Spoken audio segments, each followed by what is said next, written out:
Z has got to be the worst generation for them to try and get on the war train with them. And this isn't even mentioning about all the femboys and furries we got. I think I speak for everybody when I say this. Me, you, we all watching this video would rather go to prison with Diddy himself as our cellmate and a bunch of baby oil on display for him to use.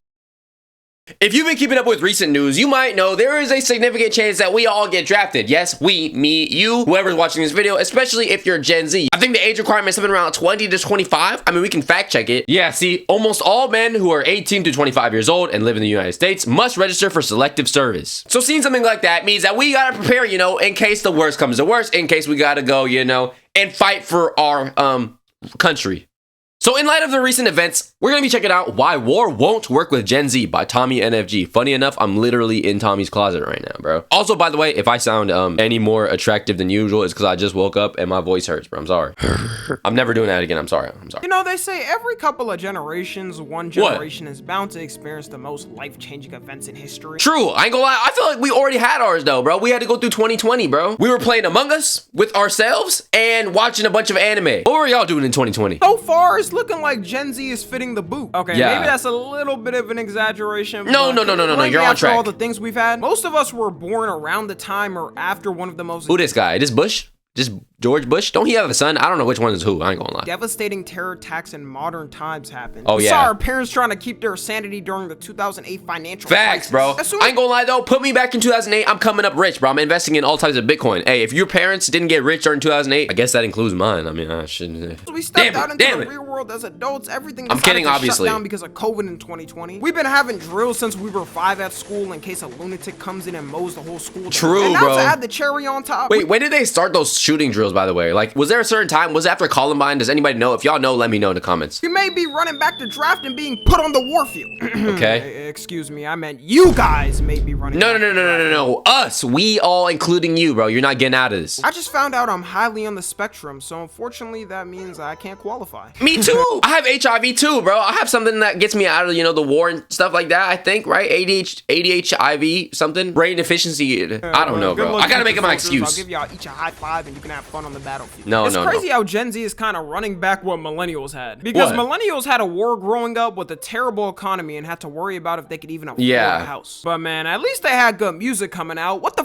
do we have for these turmoil times? Lil Mabu? I don't think I really have to explain too much what's going on. If you don't keep up with the news, you've probably seen the memes already about hitting 360 no scopes on the battlefield. When World War III starts and all the COD players start hitting trick shots, I ain't gonna lie, I might be well suited, bro. Because I was playing Call of Duty Black Ops 1, Modern Warfare 2, I was using the intervention, doing reload, titty necks, and insta swaps, doing crane shots. Yes, I was. I did hit a cross map tomahawk before. Yes, I was, bro. We all used to watch some phase videos, bro. I think we're well suited for this time, bro. But the United States of America officially got involved with the Israel and Iran conflict. Yeah. They decided to drop 3 bombs on what they say is their nuclear sites. Bro, I heard these were called bunker buster bombs, bro. Oh my god, it's saying right here, 250 feet deep of damage. Of course. That's wild, bro. A game theory. All right, I'm sorry. I feel like I need to take these matters more serious. Now, I'm not going to say too much of my personal opinion you can't be dead ass and break this down like it's a 5-hour political podcast. Okay. I usually say and talk about things more on stream, so definitely go follow me on the second channel. But it's not surprising that everyone is scared online and doesn't know what's going to happen. You know, in the past, you usually didn't have a president tweeting that they bombed a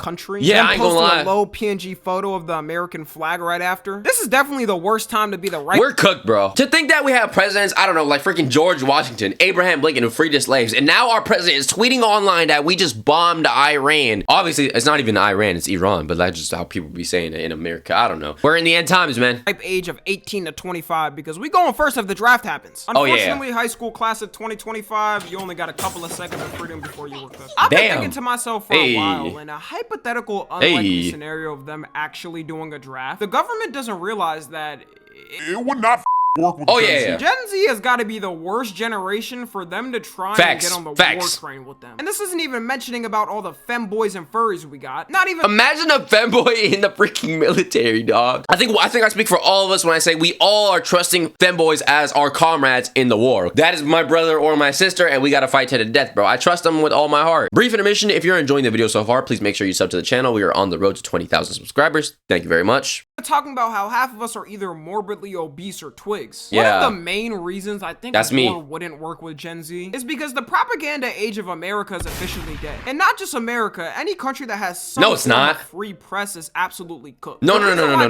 No, propaganda is not dead, bro. Do y'all remember freaking Pizzagate? If y'all really were around the times when Hillary Clinton was running for presidency and Pizzagate dropped, that shit hit the streets like crack in the 80s. Oh, they have an underground cheese pizza factory. You would think propaganda is dead. No, it was literally planted by the Russians in our country. We're so patriotic and would do anything to be in the army in war times. You had kids who were in high school lying about their age so they could serve in the army. It was because so many people trusted what the politicians said and how the media said. That's because we had the goats like JFK, bro. The goats. They had to get him out of there because they knew he was too hot to handle, bro. Treated as saintly figures that would never do bad for the American people because are we glazing They hammer? sit on podiums and do cool speeches about us fighting for our democracy and freedom. And now we look back at certain conflicts America got in and realize that there was no point in us being there. Like almost nobody nowadays thinks the Vietnam War was something America needed to get involved in. And it's crazy how we low-key got cooked in that war too, right? Bro, I gotta show y'all this video real quick from the Vietnam War. It was a type of tactic they did in the war. It's right here. It was like a woman from Vietnam who was like speaking over an intercom or a radio to Vietnam war soldiers.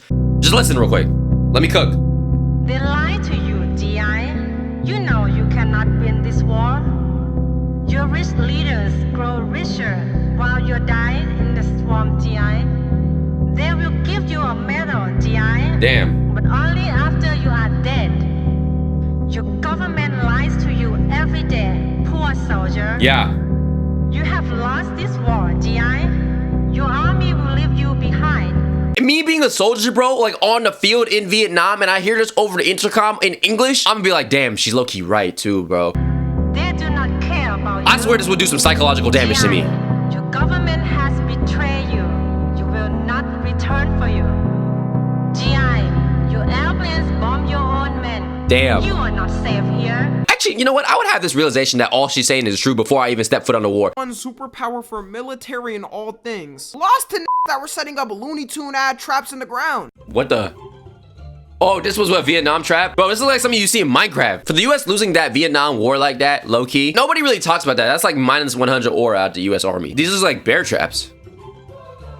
Also, the Iraq War is that part universally seen as a dumb war that shouldn't have happened by people now. Like, even Trump and Obama agree on that. That's probably the only thing they agree on. The reasons why these work, though, is because it was so much easier to push propaganda in the past. Like, in the Vietnam War, they were playing TV ads saying this was all about freedom and nothing else. Taking ads out the newspaper saying the only way to be a man is by getting drafted to war. And wait, what did Vietnam actually do to us, though? Time before social media, everyone basically believed it because that's all that was shown. There wasn't anyone with major platforms that would go against it because they would get censored, and everyone watched media through a few news channels which would all say the same thing. During the Iraq War, though, that's when you first started seeing people actually start speaking up about things. They're getting drafted to war.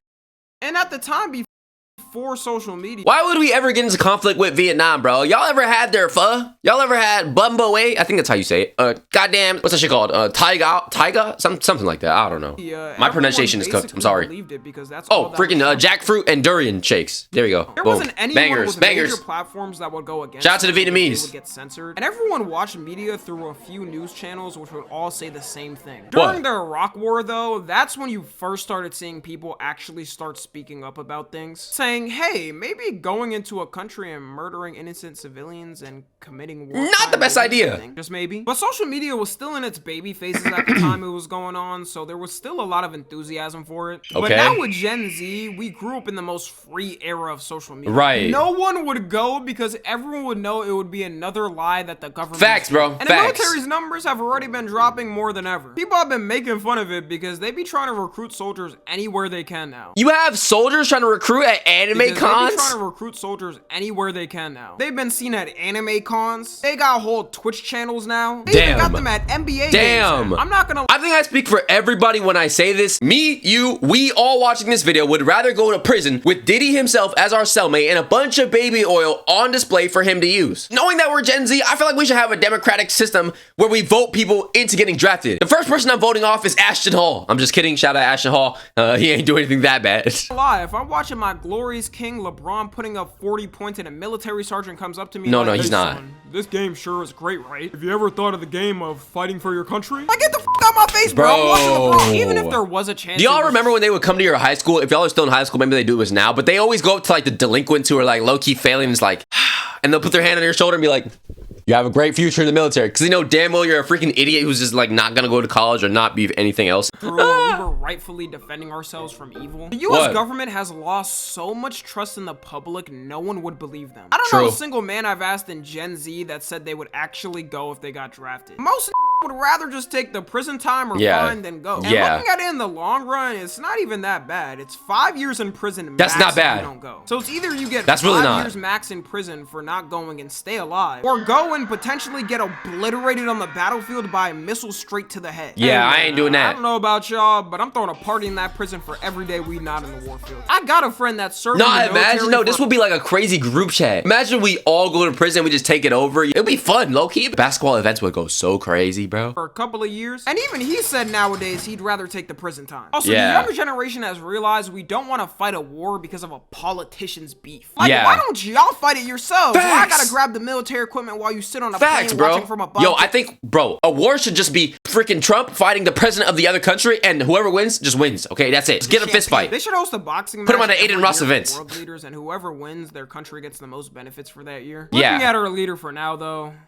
yeah, we might be losing for the next couple of years if that happens. Also, growing up in this age, we've gotten exposed to how badly these war injuries leave people. This right here might be the sole reason Gen Z would never join in. There's always a chance you could end up with one of those. People in war lose body parts I didn't even know was possible to lose. The day I'm at war and they try to obliterate my meat, the whole place is getting torn down. They should have tried to stop those images from coming out, because who the hell would want to potentially get involved in a war after seeing pictures like that? Bro, besides just the injuries, bro, your brain, you're gonna get PTSD, all of these different type of brain diseases or whatever the heck. Like, crazy, because it could happen at any moment to you on the warfield. One day you're chilling in the breezy weather of Iraq in 115 degrees. You're vibing, then you look to the right and see a man with 20 cc's of C4 strapped to his chest running to you at Usain Bolt speed. And now you end up looking like Two-Face back at home. Yeah, it's over. No, you're not surviving that. What? You're not surviving that. Put one claymore to the back of my head, I'm dead. It's over. C4 strapped him. Me and him are both going to the pearly gates. Actually, I don't know where he's going, but you know. America's wars were unjustified, though. Like, I always appreciate the veterans out there who fought, because most of the time, even if the war ended up being unjustified, a lot joined to fight for justified reasons and what they were told, and then felt bad when they realized it was a lie. And also for World War II, America was justified in a lot. Like, let's be real, mainly making sure Adolf didn't end up owning the world. But like I said, no matter how justified a conflict may be, the trust is gone from the public. It'll take a real hard campaign to have the youth agree the government is totally not lying about what they're saying. And the press, even if another country's in the right and we're getting, you know, physically attacked, bro, I swear I'm still not picking up that strap unless it's like absolutely mandatory. And if I don't, like, I'm dead or something, bro. I'm not gonna have the blood of another country's people on my hands at any cost, bro. I don't care. Now is totally not a liar, right? Unless I have to. One thing I can promise you this: I will always tell you the truth. Donald Trump lying and contradicting himself compilation. The biggest lies of his presidency. Donald Trump lying for 13 minutes straight. Donald Trump lying and contradicting himself compilation. What Drewski say? I like you, man. You lie a lot. He lying in this segment right now. Always tell you the truth. Cat, buddy. He don't even believe that himself. He don't. Do you see his face? He was probably holding back a laugh so hard in his mind. Facts. That's the thing that's most important in a war. Having a person that the younger generation wholeheartedly trusts. It's the reason why a lot of dictatorships completely ban social media. Because they can fully propaganda the younger generation to look up to the leader, and they're all gonna believe in them. Even having someone that they trust is hard, but having someone that the younger generation doesn't trust, yeah, it's gonna be damn near impossible for the government to try to get us on the war. I think also that's why, like, freaking Obama got away with so many damn, like, atrocities. Like, he was bombing the hell out of the Middle East and nobody really cared because he was such a good, like, figure, or people just enjoyed or liked his charisma. No matter your view on Trump, it doesn't take a rocket scientist to know that most of Gen Z does not have a good view on him. You take a room of 10 of us, and I would say at least 8 people are gonna say they don't like him. And Most likely. Like I've said in the past, I'm not even one of those that's a Trump hater 24/7 and spends all day writing hate articles on him. But if you truly think the younger generation would fully be behind him declaring a war on another country, you're delusional. Bro, we just had protests around the whole country against what he's doing. And because he's commander-in-chief and can set whatever war policies he wants, I would not trust what the this would implement. Like, what if he implements a policy where if your meat is smallest, you gotta be the first to go because you probably can't repopulate the population after a trial? I'm hiding. I swear I'm hiding. I'm hiding. Doesn't fit, bro. I'm dead. I'm dead. I'm sorry. I'm sorry, guys. I love you guys. All of us would be. Yeah. Like, I don't know if I can trust the man leading the war that says this on stage. What? Because they asked me what I do, and I said, I'm gonna bomb the out of them. Imagine he forgot there was a couple of soldiers on the warfield and threw one right in the middle of the fight. Also, another reason why the younger generation wouldn't be motivated to join in is because we really got nothing to look forward to and have no hope for an American dream. I ain't gonna lie, you give me a Hellcat at the end of it, then maybe we could talk a little bit, okay? But because there's nothing afterwards and I might just end up and dying myself, like, dude. He's still from COVID and inflation is still going on. Right. No one can get a job on the mainland already. And most of Gen Z ain't gonna get a house in their lifetime. At least back then, when you fought a war, you had those things to look forward to. You came back and could work a shift as a cashier and buy a house in 2 years. Nowadays, instead of that, you're gonna come back and have no work available to you. Probably still be living with your parents. All the femcells on Twitter and TikTok are gonna be laughing at the men dying on the warfield. And don't count on the government to help you either after. It's so sad to me that there's people out there that you're literally a walking sacrifice, a sheep, you know, walking the plank, ready to go to their own demise. And if you think that you're like doing something crazy or doing something amazing and honorable for the government, you are a lapdog who officially has been hit with exactly what they want you to think. You could hear literal veterans saying that they got taken advantage of and exploited and they didn't understand better and they were victims of propaganda too. So it's not just like my Gen Z opinion, bro. Served the country and helped keep it alive, only for them to end up homeless with no help. Exactly. In what world should homeless veterans even be a thing? It shouldn't exist. $880 billion. Bro, you would think that like contributed to lucrative careers would be fighting for their country in war, being a doctor, being a dentist, and being a freaking teacher. Those should all pay you probably the most. And this one, you're risking your life for the absolute most. And instead, you're probably gonna have a freaking blown up knee from getting hit with a grenade, a messed up brain from PTSD, and now you're gonna be homeless. Dollars on the military a year. Everyone who served in war should be eating good and kicking back for the rest of their lives. They did something that none of us wanted to do, and the politicians got the end of the stick. If I was them, I would take back all of my service and stay my ass on the mainland. The government has tried to right those wrongs and make better benefits for people, but you still end up with people who got left behind and have nothing. The only reason why I would even join, to be honest, is the benefits. I just have to sit there and pray that a war doesn't actually happen. Because for real, I think that's most people in the military nowadays, probably of all time, but like nowadays they're probably just like, we're here for the college, you know, free education and stuff. You want the free insurance and vacation. The warfield is a different conversation. I'm gonna have to take my prison time for that. Anyways, that's gonna be it. For anyone in Gen Z that's actually worried about a draft in war, I'm gonna let you know right now, there's about a 95% chance no draft happens. Like, first off, half of our paycheck if you live in the United States goes to the military. We spend $880 billion a year on the military, and Iran spends a whopping $10 billion. That's a lot still, but their military operation would get wiped in like 2 nanoseconds if they actually tried to attack civilians. They would learn the true reason why we don't have free healthcare. The last thing they'd ever want to do is let all politicians put their political beliefs aside and let Congress come together and let Trump do whatever the he wants to do on as he wants to do, bro. I promise you he does. He itching, bro. It wouldn't matter if their allies got involved, which I don't think they would even do. They would have so much more to lose with Iran, like it wouldn't be worth it. Also, they wouldn't do it because I'm here. They know I don't play when I say leave us alone. Anyways, follow me on Twitter, Instagram, and TikTok. As always, I love you guys consensually. And until next time. Great video right there. That was why war would not work with Gen Z. Yeah, I think he hit all the points on the head. There's nothing more for me to really say because most likely we're not gonna go to war anyways, but hypothetically, if we did, we are beyond, you know, the age of freaking propaganda. And we have social media now. TikTok will officially save us from going to war and being blindsided by misinformation. But being honest though, if I had to go to war, I think I'd be the strongest soldier though. But that's gonna do it for today's video. Make sure you like, comment, subscribe, join the Discord link in the description. Let me know if you enjoyed the video, of course. Subscribe to the channel. We are almost at 20,000. And with that being said, it's Love You, I love you, and I'm out.